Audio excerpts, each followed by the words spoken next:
বাহ বাহ বাহ। অনেকে বলে না মূর্তি উৎসব করো, মূর্তি উৎসব করো, বলে তো যে আমি মূর্তিতে প্রাণ প্রতিষ্ঠা করলাম। প্রাণ প্রতিষ্ঠা কে করছে ভালো করে শুনবেন, চক্রান্ত কোথায়? আপনি লক্ষ্মী ঠাকুর নিয়ে আসলেন, কালী ঠাকুর নিয়ে আসলেন, দুর্গা ঠাকুর নিয়ে আসলেন, সরস্বতী ঠাকুর নিয়ে আসলেন, ব্রাহ্মণ পূজা করতে এসে আপনাকে বলছে চক্ষু দান দেবো, কাপড় টেনে দাও। আপনি বললেন ব্রাহ্মণ আদেশ করে যায় একটা ধুতি নিয়ে আয়, ধুতি নিয়ে আয়, দে দে দে দে। কেন না? ব্রাহ্মণ বলছে চক্ষু দান করার পর দেবী বা দেবতা যেন এদের না দেখে, যেন আমার দেখে। ঠাকুর তুললোকে আমার পাড়ার ছেলেরা, ঠাকুর আনলোকে আমার ঘরের ছেলেরা, কালেকশন করলোকে আমার গ্রামের মানুষ। তাহলে চক্ষুদানের সময় কাপড় ঢেকে দেবে কেন?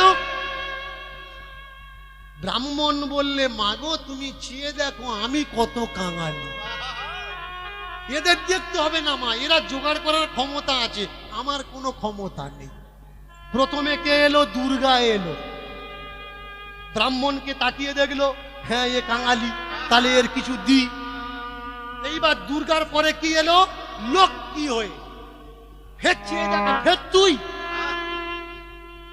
কাপড় ঢাকা দেওয়া, ফের তুই বললে হ্যাঁ মা আমি। বলে আচ্ছা তোকে ধন দিলাম। এবার লক্ষ্মীর পরে কি আসলো?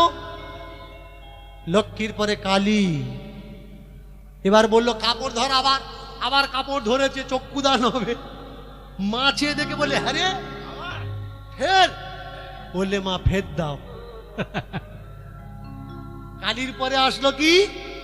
সরস্বতী। আছে অনেক দেবী দেবতা, সকলের নাম নিতে গেলে তো রাত ফুরবে না। সরস্বতী, সেখানে আমরা চাইলাম, ব্রাহ্মণ বলে দাও কাপড় টেনে দাও, সরস্বতী বললে হ্যাঁ রে তুই। বললে হ্যাঁ গো মা আমি ভিখিরি। সরস্বতী বললে তুই ভিখিরি হয়ে থাক, কোটি টাকা থাক, ব্রাহ্মণ কিন্তু লাখ টাকার ভিখারি। এটা কেন? দেবী দেবতাদের অভিশাপ। যত চাচ্ছি, দেখেছো হাত নাড়ছে কেন বলো তো? এও আমার মতো একটা ব্রাহ্মণ, অধিকারী ব্রাহ্মণ। দেখেছো পড়লো কথা সবার মাঝে, যার কথা তার গায়ে বাজে। তো কথা এই, ঠাকুরজি বললে শোনো তুমি ভিখারি থাকো, কিন্তু এই যে প্রাণ দান, ভেবেছেন কখনো দেবতার কে চক্ষু দান করছে? সাধারণ একটা মানুষ, সে দেবতার চক্ষু দান করবে, তবে তোমার বাড়ির দেবতা দেখতে পাবে। কেন? দেবতা চক্ষুদানের আগে কি অন্ধ ছিল? তোমার বাড়ির ছেলেটা যখন জন্মায় তার চক্ষুদান কে করে?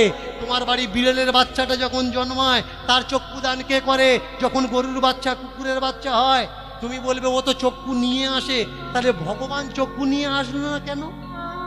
তার চক্ষু দান করা লাগবে বলে ঠাকুর প্রতিষ্ঠা করছি, ঠাকুর প্রতিষ্ঠা করছি। আচ্ছা ঠাকুর প্রতিষ্ঠা করা লাগে, সে তো স্বপ্রতিষ্ঠিতা, সে তো নিজেই নিজে প্রতিষ্ঠিত, তাকে আবার কি প্রতিষ্ঠা করবে? কত বড় বড় চক্রান্ত দেখুন। কালী পূজা হচ্ছে, ফর্দ লিখে দিচ্ছে, কখানা গামছা? এত গামছা কেন? শাড়ি বলে মা শাড়ি পরবে। আচ্ছা কালী পূজায় কালী শাড়ি পরে? তবু একখানা শাড়ি না হয় দিলাম, ঠিক আছে। 3-4 খানা গামছা, এত গামছা বলে দেখ একটা ঘটে দেবো, ঠিক আছে দাও। শান্তি কলসি একটা দেবো, ঠিক আছে দাও। দুটো বললে দেখো বাবা শিবের কাছে একটা গামছা দিতে হবে, ঠিক আছে দাও। 8টা গামছা কোথায় দেবে? বলে কেন শিয়াল আছে। কোন দেশে শিয়ালে গামছা পরে আমায় বলুন তো? শিয়াল গামছা পরে? কিন্তু লিখছে কেন? এই জায়গায় বোঝা লাগবে যে আপনাকে, আমাকে, আমাদের সবাইকে কিভাবে ব্রাহ্মণ্যবাদের চরম শিক্ষা দিয়ে শোষণ করা হচ্ছে আমরা কেউ বুঝতে পারছি না। ঠাকুরজি বললে শোনো পৃথিবীতে যেমন খারাপ ব্রাহ্মণ আছে তেমনি ভালো ব্রাহ্মণও আছে। ব্রাহ্মণ কয় প্রকার? মায়েরা বলবো কি ব্রাহ্মণ কয় প্রকার? বলবো? হ্যাঁ, শোনো ভালো করে। 3 প্রকার ব্রাহ্মণ। এক প্রকার হলো দ্বিজ, আর এক প্রকার হলো পৌরোহিত, আর এক প্রকার হলো বামন। বামন মানে যাদের মন ছোট, আগে থেকে রফা করে এবছর এই দেওয়া লাগবে তবে যাব। গত বছর শাড়িটা খারাপ দিয়েছিলিস, তোর মা গালাগালি করছিল। এবছর শাড়িটা দামি দিস, এমন গামছা দিস 1.5 হাত সাইজের, ও গামছা পরা যায় না। যে রফা করে, যার মন ছোট, সাইজ ছোট, তাকে বলে বামন। আর দ্বিজ কাকে বলে? জন্ম জায়তে শূদ্র সংস্কারেণ দ্বিজ। যখন দশবিধি সংস্কার হচ্ছে, উপনয়ন হচ্ছে, সেই উপনয়নের সময় তাকে বলা হয় দ্বিজ। ব্রাহ্মণ কাকে বলে? ব্রহ্ম জানতি ব্রাহ্মণা। যে ব্রহ্মকে জেনে গেছেন তিনি ব্রাহ্মণ, আর কেউ ব্রাহ্মণ নয়। বললে কিরকম? তাকে বলে পুরোহিত। পুরোহিত কি? পৌরোহিতার্থায় চহ পুরোহিত। যে অন্যের হিত করতে জানে, অন্যের খারাপ করতে জানে না, তাকে বলা হয় পুরোহিত। বললে এমন পুরোহিত কি পৃথিবীতে আছে? আছে, ছিল, আর থাকবেও। কে? বললো তাকিয়ে দেখো, ওই ত্রেতা যুগে রাক্ষস কুলে জন্ম, দশানন যার নাম, সেই তো দ্বিজ শ্রেষ্ঠ পৌরোহিতার্থায় ব্রাহ্মণ তার নাম। কে ব্রাহ্মণ? রাবণের মতো ব্রাহ্মণ পৃথিবীতে আর অদ্বিতীয়।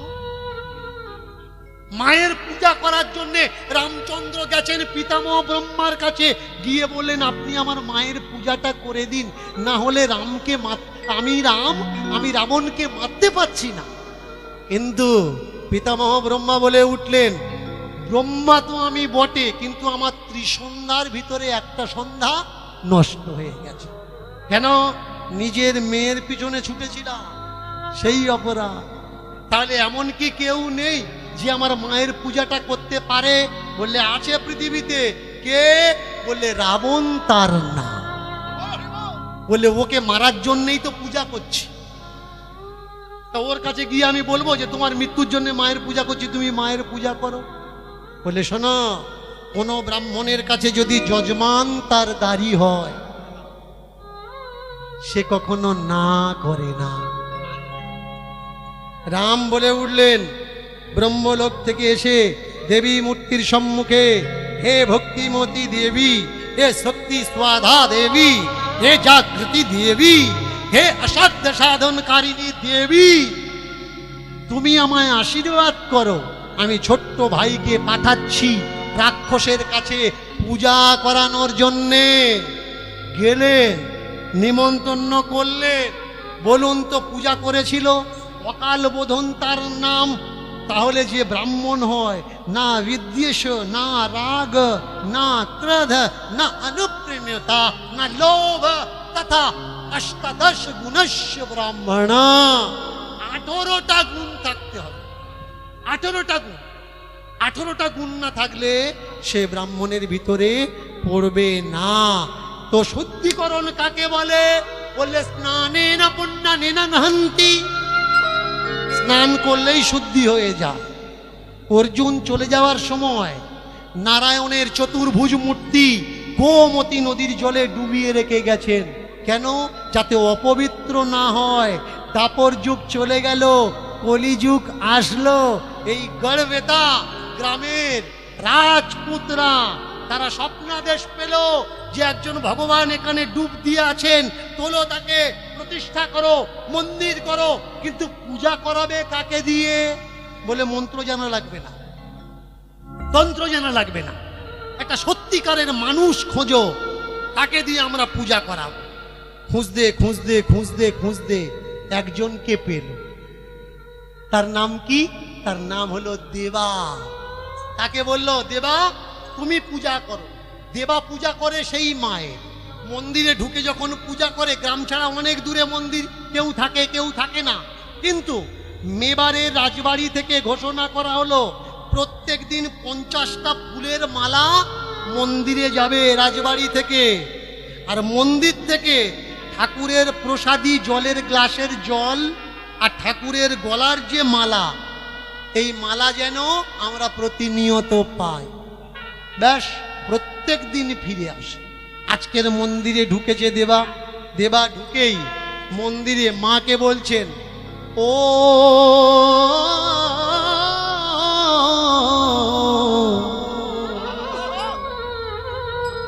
দেবা, নারায়ণ মূর্তির সামনে করজোড় করেছে, ও দেবা, ও देवा,